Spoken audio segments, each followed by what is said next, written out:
One of the many disputes currently roiling American college campuses and business schools concerns the nature of leadership. What does it mean to be a leader? What does it mean to be a follower?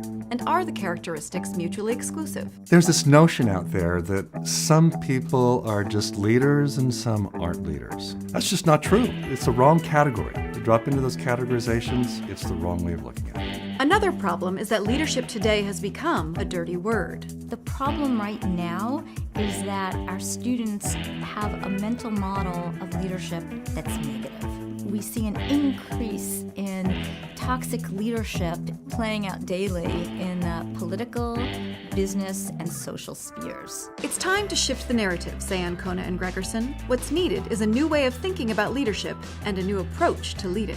So the world is not divided into some magical leaders and followers sets of categories. It's a complex place out there. There are times when you might have to step up to lead, given your expertise and background. I might step back.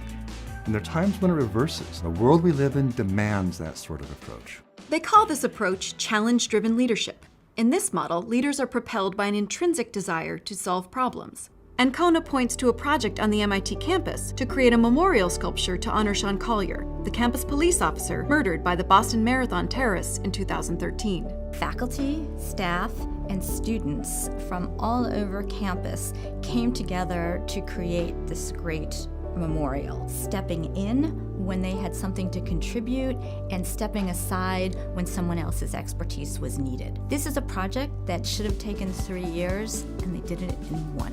When a collaborative project like the Collier Memorial comes to fruition, it might seem to happen without leaders. But in reality, say Ancona and Gregersen, there are many leaders following the fluid, challenge-driven model. We shouldn't be asking students, are you a leader? We really need to step back and ask them a more fundamental question.